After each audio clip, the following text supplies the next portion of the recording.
So, Fantastic Four is a movie. It's coming out soon. And recently, 30 minutes of footage, a big old chunk of the film was shown to different audiences around the world, and they have reacted to it. And so I want to break that down. I want to go over the reactions, talk about it.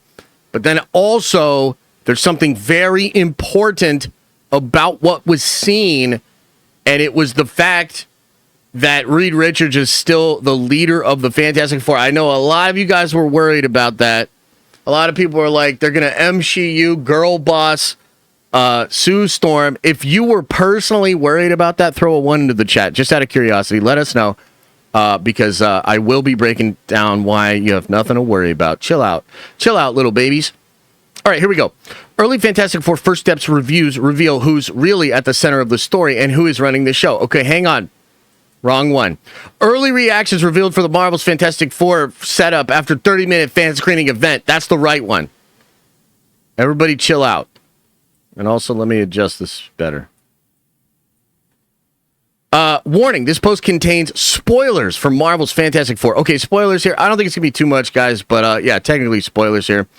The first 30 minutes of Marvel's The Fantastic Four First Steps were screened at a fan event in Brazil. Following the screening, early reactions to the screen's scenes have been revealed.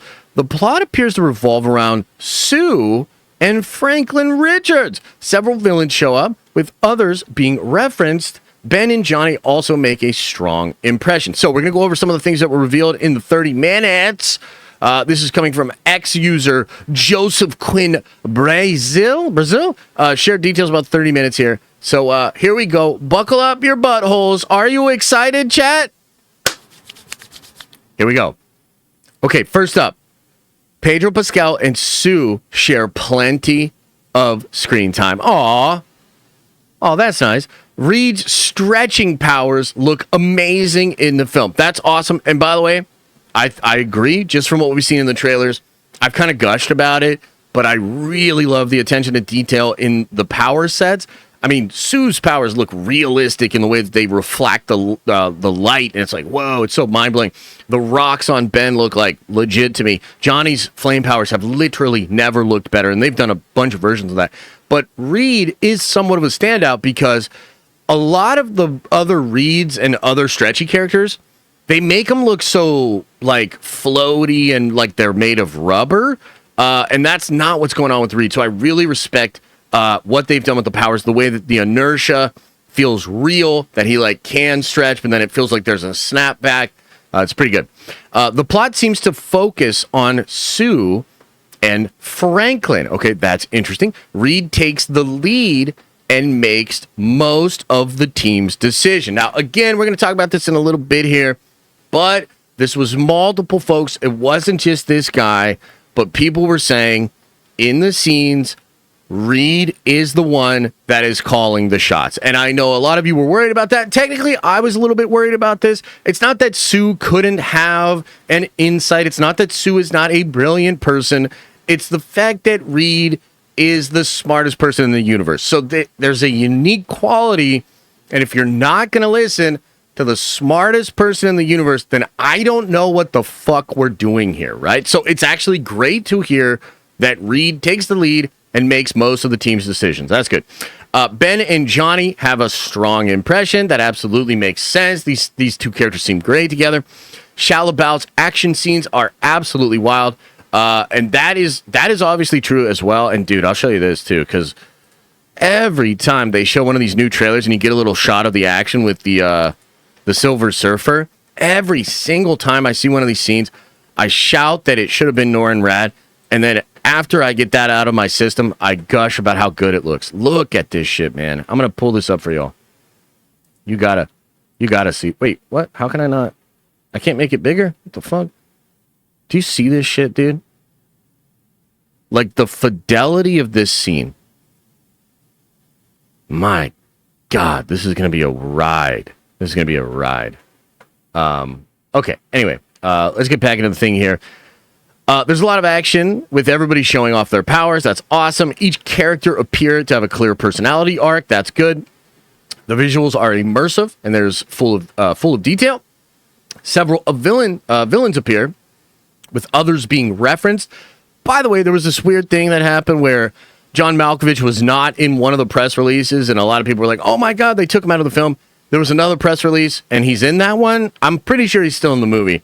As I said before, I believe there's a thing in that scene with Malkovich when he's fighting the apes.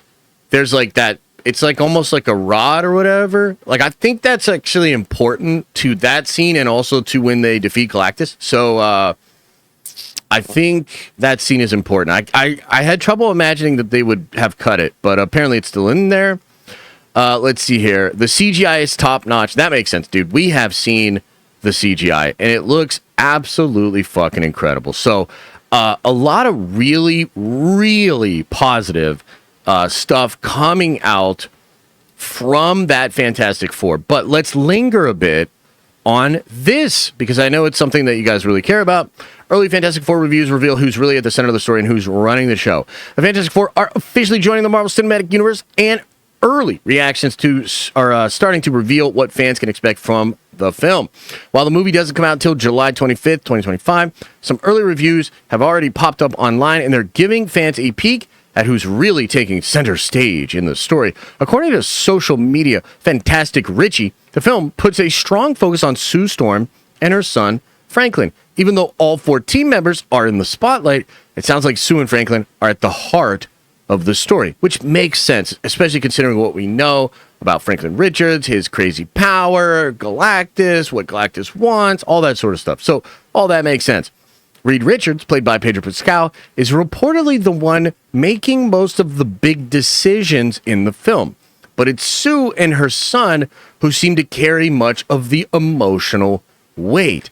That sounds right to me. You know, that actually sounds good. Reed and Sue are said to share a lot of screen scenes together, which has sparked early excitement among longtime fans of the duo. As for Reed's famous stretching powers, early reports say Marvel is keeping that under wraps.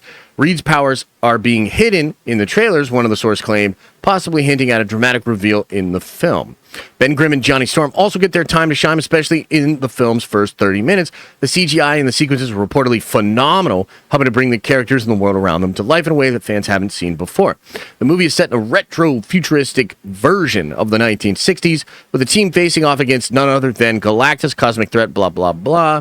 Okay, so a bunch of SEO fill at the end of the article. But the main point here, the main takeaway, is that the first 30 minutes are being reviewed very favorably.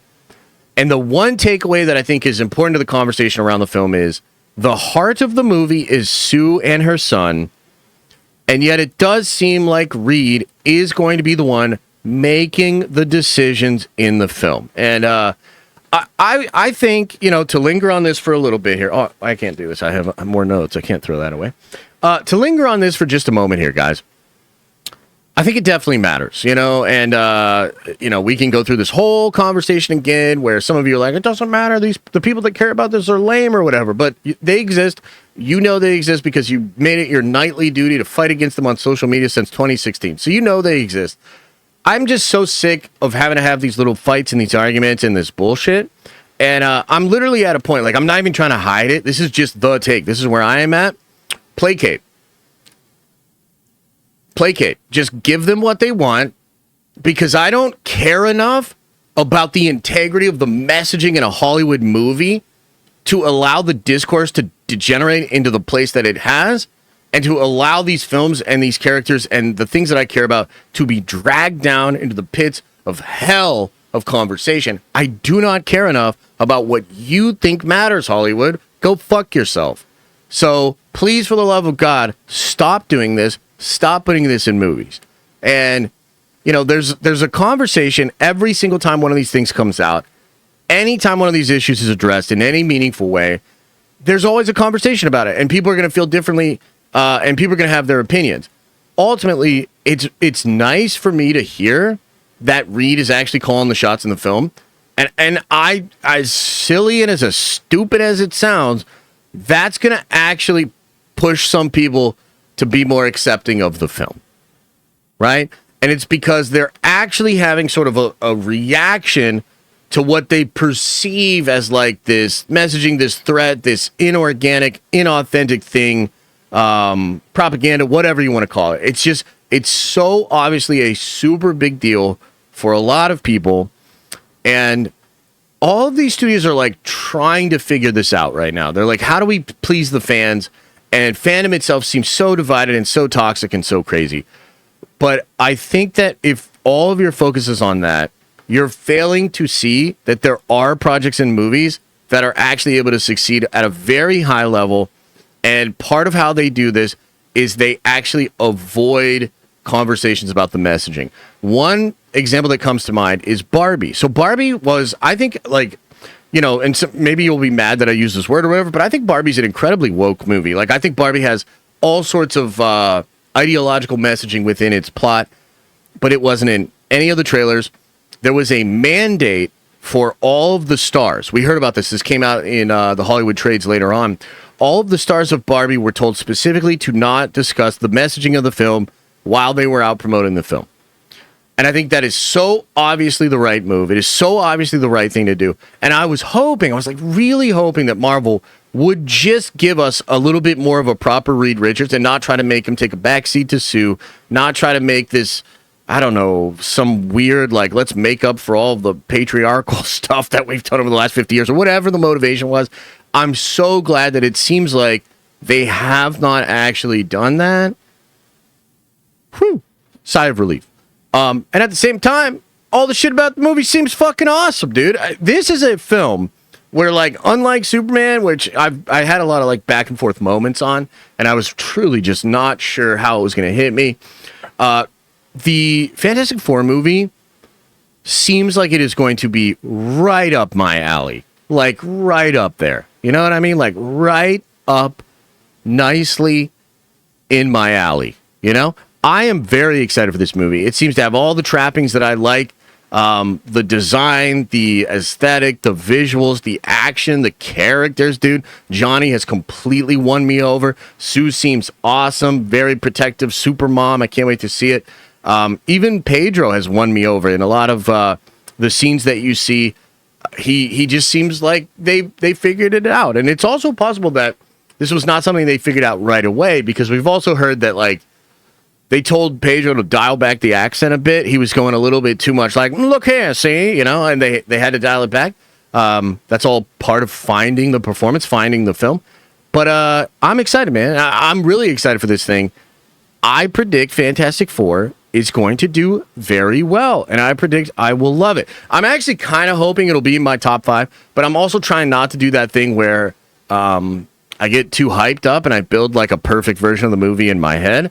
But at the same time, I don't know if I can help myself. Like, I'm really excited for Fantastic Four, and I really think it's gonna fucking nail it. So there's the report, guys. What do you think?